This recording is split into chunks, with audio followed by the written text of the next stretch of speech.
What's happening, gang? This is the 20 horse KT Magnum powered Sunstar that is going to be getting the loader. So off of the parts tractor, which I did sell, one of the requirements was I get the clutch back. So I've got the clutch. I'm going to bolt it up and we're going to check and see if it's any good. I do not know if I have the correct belts.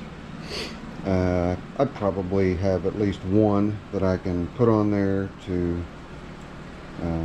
check and see if it's working right. But first thing I'm going to do, I'm going to start it and get a little bit of emery paper and clean the shaft off, and then get a little bit of anti-seize on there.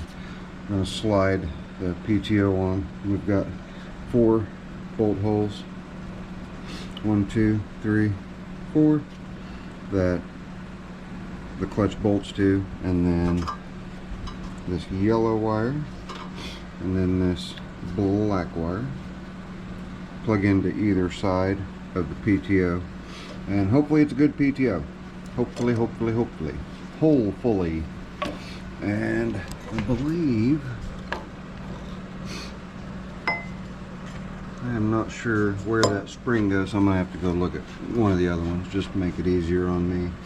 I'm gonna guess in this hole right here, but we'll figure it out. And it may even go to the other side. Who knows? But anyway, we're gonna see if we can get this at least sort of ready for the loader.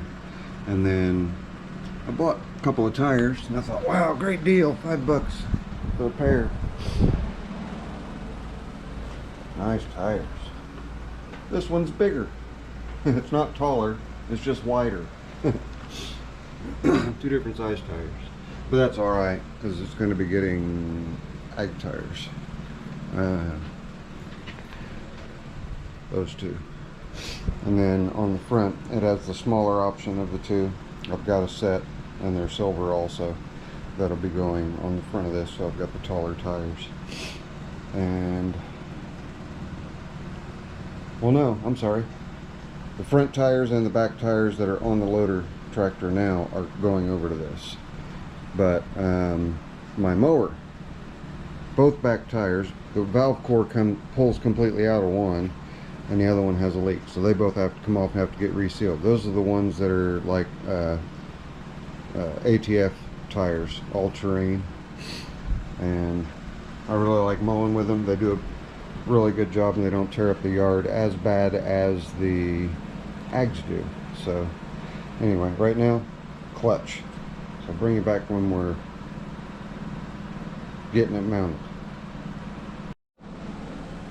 Alright, got the PTO mounted. 1, 2, 3, 4 bolts. We've got our hot wire over here, our negative over here. Now we're going to start it and see. So right now that free spins, which is what it should do, okay, with a little bit of drag, because when you disengage it, it acts kind of like a brake and just stops it, keeps it from moving. So let's start it. You saw I just put my hand on the muffler, so haven't tried it yet. We're going to do it together. Ready?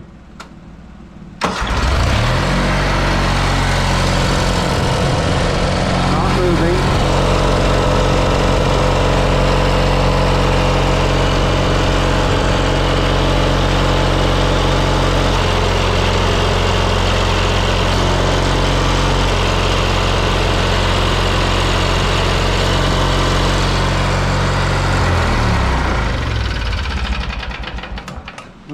We got that part taken care of.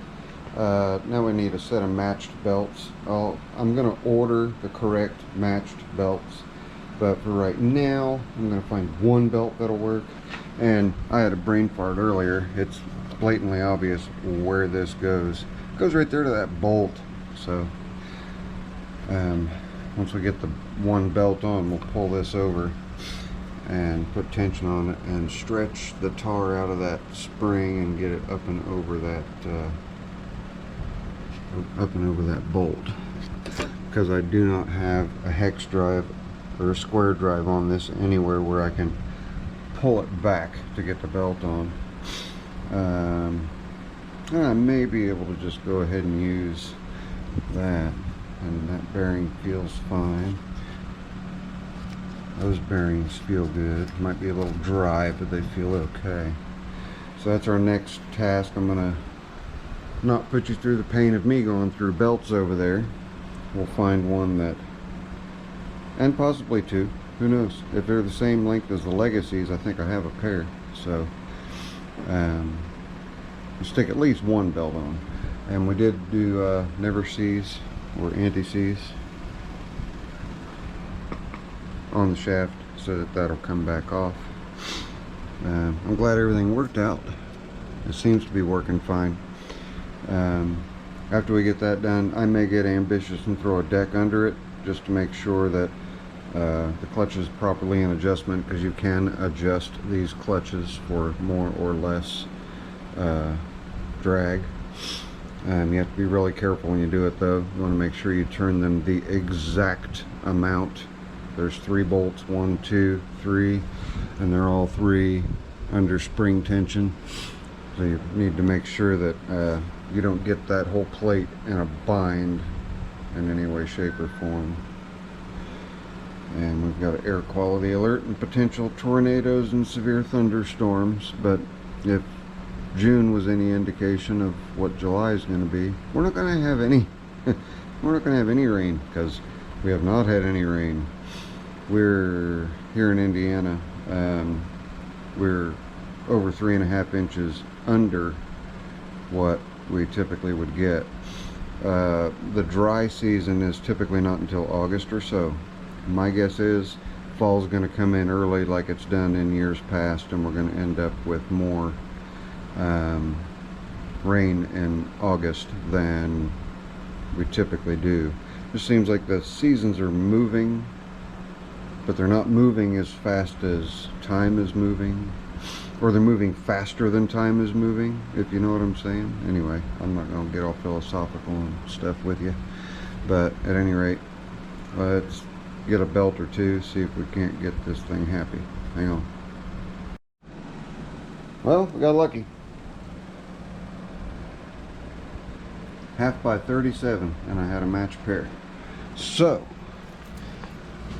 take 2 on the test. Start her up.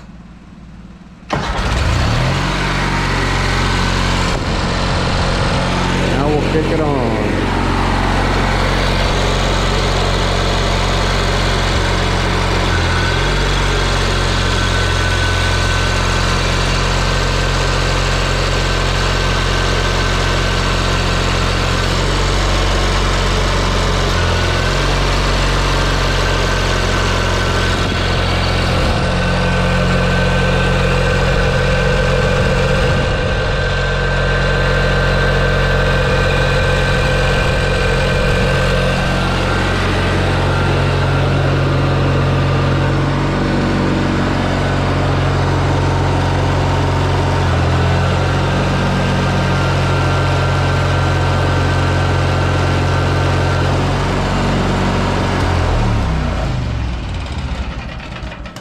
Call that a win.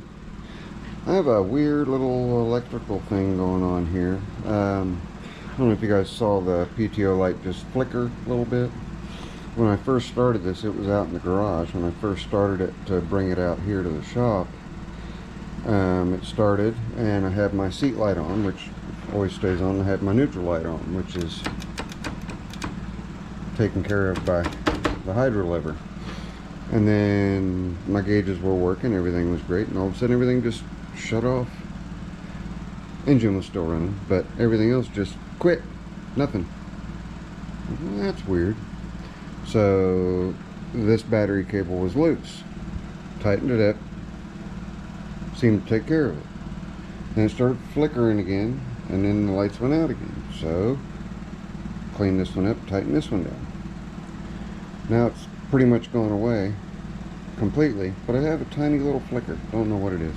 Just have to keep an eye on it. But you know, one step forward is one step forward in my book. PTO's on, PTO's working, it's driving the front slash mid PTO drive. The spline drive here. There's a spline just like that on the other side, and that's for mounting a deck. I think what I'm going to do now, it's a little bit past lunchtime. Well, it's actually 3 hours past lunchtime. I'm going to grab the my mower, Sunstar, grab the 2 back wheels off, replace a valve stem in one, and figure out where the leak is in the other. I'll just put new valve stems in both sides and then reseal the beads. I'll show you which I'm talking about, just in case you're a little bit on the corn-fused side. And I apologize for not saying 3-2 on corn tact. The past couple times I've done a old start, cold start. These tires here. So this one goes flat after a day. And they were great for months, and then they just decided to start. And then this one, tried to take the valve cap off, and the whole stem came out. And I shoved it back in. It's not leaking, but still needs replaced. So we'll pull that in next, and I'll do that. No need to do that on camera. But 1/2 by 37 inches was the belt length, for anybody who's wondering. 1/2 by 37. And like I say, I just happened to have 2. I remembered buying them for a legacy. And I had 2 different sets. One was a 35-inch set and one was a 37-inch set. So, at any rate, we're golden.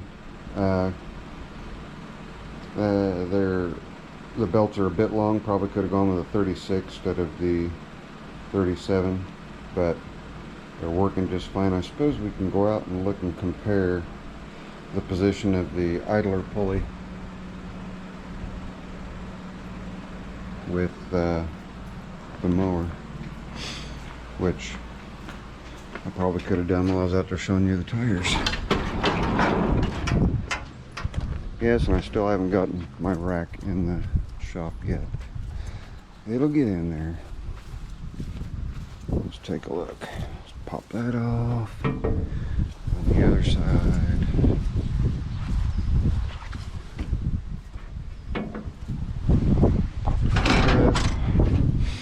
And let's see. Yeah, I'm guessing 36 because these are, this one here is a Briggs engine, obviously, but and not a Kohler Magnum. But there's that idler's a little closer to me over here. It's kind of hard for you guys to see. I'm gonna shut the camera off. I'll turn it right back on so you guys can get a better perspective. Hang on. I had to turn the camera upside down so you guys can get a better perspective, and you're actually going to see better than I am. So here we go.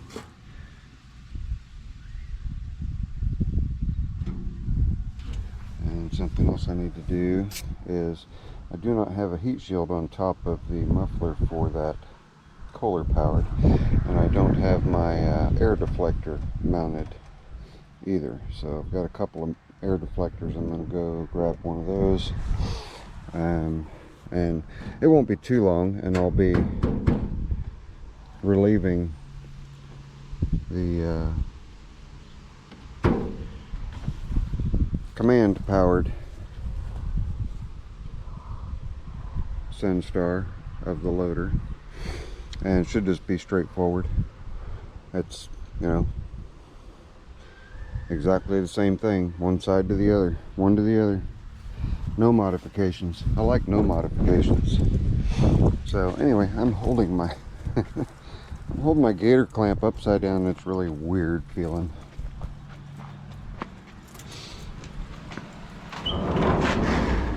There's an accelerometer in the camera, and it will record at 90-degree angles. So anyway, there we go. Now you guys can compare. I have to look at the footage to compare, but it appears to me as though this is a little more outboard on the Vanguard powered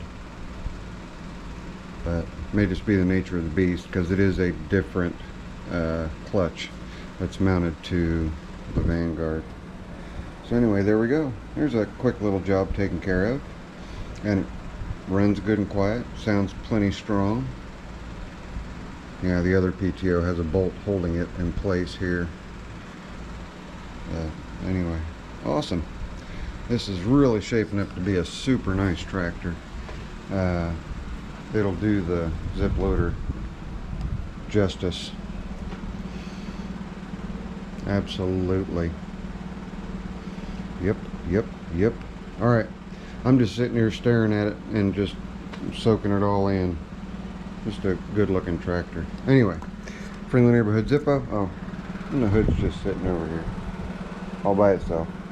Friendly neighborhood Zippo. I promise you guys, I will see you on the next one. Again, for anybody with a Sunstar that has the Magnum, half by 37, you could probably get away with a half by 36. But there's plenty of room for that pulley and for those belts to wear in before they would start slipping. So it'd be a lot easier to mount the 37s, because that's a really beefy spring, and to pull this way over here to get those belts on takes a bit of effort. So all right, that's it. Friendly neighborhood Zippo. I know I already said it, but this time I mean it. See you guys on the next one. Later. I'm out of here.